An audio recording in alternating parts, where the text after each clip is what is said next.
Hi guys, it's Lori. How you doing? So, I had a question today asked of me, and then I saw it. Somebody else asked it on a forum online. So, I figured I would answer it this way. So, because I think several people are probably wondering about it. There was a couple questions. Why would God allow a church to be shut up? Was one of the questions. And the other one was with the law of attraction, if we truly create our own reality and if we truly can bring upon negative or positive in our life, and if we are truly conscious creators or subconscious creators, why would a 4-year old get shot in a drive-by shooting? Why do children suffer cancer? Why are some victims of pedophilia, rape, serial killer victims of serial killers? Why do we face these outrageous tragedies? All of these are very legitimate questions, and I'm going to answer you with my opinion and with what I've learned over the years through my personal journey, through my studies, and through my growth. And I hope it helps someone. I'll be right back.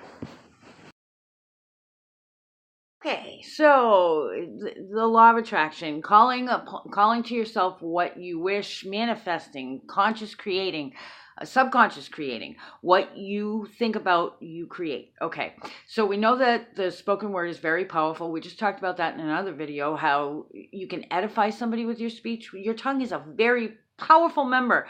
Even though it's so small, it's very powerful. You can edify somebody. You can lift them up with your word. You can also bring somebody down. And as we talked about before, that can stay with somebody. It can create soul wounds. It can create a whole lot of stuff. Okay. This is true. It's absolutely true. What we think, we build. Also true. We can call to ourselves that which is positive, that which is negative. We can speak something out and call it to ourselves. This is all true. So the New Age slash prosperity gospel slash charismatic movement, Christian movement, all these people that teach this way, they're taking a little bit of truth, and it is true. It is true. There is a law of attraction. What you feed grows. If you have a plant, if you have a seed that and you take very good care of it, and you water it, and some people talk to it or whatever, it's going to start to grow. If you have a seed and you plant it and you leave it alone, it may be a really strong plant and grow, but chances are it won't. It's going to die. Same thing with a human being. When we have an infant, they've done tests. The infant needs to be loved, not only fed and changed and taken care of, but loved, and to grow to be a healthy human being. So that which we feed grows. Same thing with thought. That's why the Bible tells us, don't worry. Jesus said, what is worry going to add to your life? If anything, it's going to take away, because there's nothing you can do about it anyway. Worry's not going to change anything. All it's going to do is make you sick, and it's going to compound whatever you're thinking about, whatever you're feeding makes it grow. So yes, you can call to you negative, you can call to you positive. We've learned that. If you've ever manifested anything, you know that's true. And if you think you haven't, you have. We all have. We are all conscious creators. That is absolutely true. It's not BS. It's true. We need to be in gratitude. I'm always telling people to find something to be grateful for, even through the hard times, because that lifts your vibration. It'll bring about good things. So all of this is true. It's absolutely true. But that's not all there is. Have you ever noticed that some of these teachers, some of these, the Christian or so-called Christian prosperity gospel, that's not the true gospel. So I don't consider that true Christianity. But that that being said, they're same thing as the New Age movement. They're taking a little bit of truth and building on it and saying that's all there is. That's not all there is. That is what and as I've told you in previous videos, that's what lets people off the hook with this whole belief that if something negative is happening to you, you must have called it on yourself. You must have done something to make it happen. You must have been a negative ninny, or you must have created this karma somehow, or maybe it's a lesson for you. You know what I've learned through my spiritual growth is sometimes it's a lesson, but it's not a lesson for you. It's a lesson for those around you. You know, a random act of kindness will actually release endorphins for the person who receives the act, the person who does the act, so the giver, the receiver, and anybody who's watching. So maybe it's for somebody else. So it could be a consequence of something you did. Absolutely. You could be a negative nanny calling it in. Um, or it could be a consequence of something you've done. It could be a plain out attack. It could be a spiritual attack because that absolutely happens. That's not craziness, that happens. Or it could be every day we live in a fallen world. There's not one person in this world that does not have something negative at some point happen to them in their life. Some people seem to be more blessed than others and don't have any of these negatives. Now, the problem with like the prosperity gospel is people look at it like, well, if everything's going great, you must be within God's will. If you got that nice car, boy, God must be favoring you. It could possibly be favor of God, or it could possibly be worldly stuff and you're not favored at all. You're actually outside of his will and you're miserable inside. There's so much more than the material world. Same thing with people that teach manifesting just to get worldly things.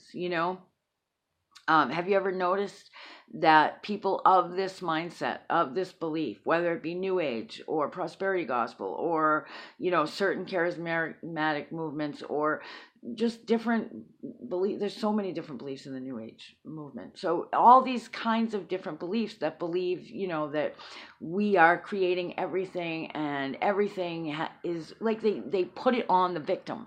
So that doesn't explain the negatives that just happen because we're in a fallen world. It doesn't explain the negatives that happen because you're under attack. If you actually look through history, you'll see, okay, why does God allow his people to get shot up in a church? If it's truly his people, why does he allow it? Well, let me ask you this. Let me answer that with a question. Why did every apostle except John get killed somehow? Why was every apostle martyred for the name of Jesus Christ? Why are people all around the world right now being beheaded or crucified or killed somehow, or having everything ripped of them, their freedom locked up for the name of Christ? That's pretty powerful if you think about it. I mean, nobody does that in the name of Buddha. Nobody does that in the name of like a Hindu god. It's only people, they do it to Christians. I know Muslims were persecuted, in history with the Crusades and everything. That was not Christians that did that. If you do your research, that was Rome, the Catholic Church that did that. So, anyway, that's, I got off topic. So why does God allow that? God never promised to keep us safe from the worldly system. God promised to be there with us. He promised to give us a peace that would surpass all understanding in times of crisis. He promised that if we were ever in a position of martyrdom, that the Spirit would speak for us. He promises that. He promises to be there with you through it. He never promised to not that it wouldn't happen. Now, are there situations where he stepped in? There's people that talk about, like in the war in Israel, that big angels showed up. There's a woman in New York, it had made the New York Times, where she was an elderly woman and this gang came at her. She had her groceries and they came to attack her. And all of a sudden they started running and she was like, what? And she didn't see it, but people around witnessed these very large angels, creatures, come to her aid and come to her protection and scare off the gang members. So sometimes does it happen? Yeah. I believe if it's your time to go, you're going to go, whether you die of a gunshot in a church, whether you die of a heart attack in your bed, whatever the case may be, you're going to go. He does, however, promise to make all things work together for good for those who are called according to his purpose. So that doesn't mean he won't allow it to happen. What it means is he's going to take the stuff that this fallen world throws at us, or these really big tragedies, or these attacks, and not only is he going to be there to guide you through it, but he's going to take those things and make them work together somehow for good. um, for those called according to his purpose. So if you keep believing, maybe that person that lost their whole family in a massacre or whatever will go on to help others, go on to discover the reason why people do these things they do, whatever the case may be. But he'll take that situation and build on it. Why do little kids get shot in drive-by shootings? If somebody asked, what is that 4-year-old manifesting that to himself? Of course not. That's ridiculous. And that's what's wrong with that whole mindset. The whole mindset that either if you're for God, he's going to protect you, or if you're using the law of attraction, you call everything that happens in your life to yourself. I disagree. I believe that we can call things to ourselves, that we can and we do, sometimes subconsciously, sometimes consciously. Hopefully we can learn to raise our vibration and do it consciously and try to keep ourselves on the right path. Hopefully we can stand aligned with God and stay on the right path. But we still live in a fallen world. We still have attacks. And believe me, the higher you go spiritually, the more you're going to be attacked by the negative. It's the same people that believe that we create everything believe that there is no good and evil. Well, I know that I have actually personally confronted evil. Evil has confronted me, and there is no way anybody's going to convince me that there's no such thing. Some people say it's all just perception. When you look evil in the face, you know it's not your perception, okay? All right, so there are attacks, and we live in a fallen world, and that's it. So is that 4-year-old calling that to himself? No. Are his parents calling that to him?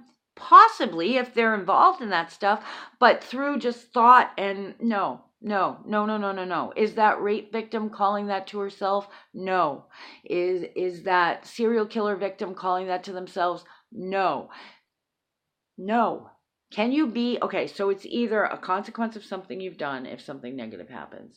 It's a lesson for yourself or those around you, or it's because we live in a fallen world and shit happens, excuse my language, or it's an attack. Those are the reasons negative things happen. Okay, it could be something you did, you're paying the consequence. It could be a lesson for yourself or those around you. It could be because we live in a fallen world and bad stuff just happens, and we need to go through it and grow through it and keep the faith through it. And we won't probably ever understand it until we get to the other side. Or it's an absolute outright attack. Those are the reasons. And so can we manifest? Yes. Can we call that negative to us by focusing on it and worrying about it? Yes. Is it always the case? No. So what do you do to keep yourself protected? Is the best you can. You pray, you do, consciously in the world, you use, the best protection you can, carry protection. Keep your eyes focused on God, because when bad things happen, that's where your comfort will come from. Live in gratitude. This is what keeps your vibration up. Live in gratitude, live in forgiveness, even if it's really difficult, especially if it's really difficult. And gratitude, forgiveness, and believe that you can call things to yourself. Keep yourself protected spiritually, and how do you do that? By staying really close and really connected, and love other people. So Jesus said these two things. He said, this covers the whole law. He said, love the Lord your God with all your mind, heart, body, and spirit, with everything you have, and love one another. And bad stuff will still happen. He never said it won't, but he promises to be there. He promises to make it into something good in if you trust in him. And that may take years, And he promises to take us home when we go. So that's my take on it. Tell me what you think. All right, I'll talk to you soon. Bye.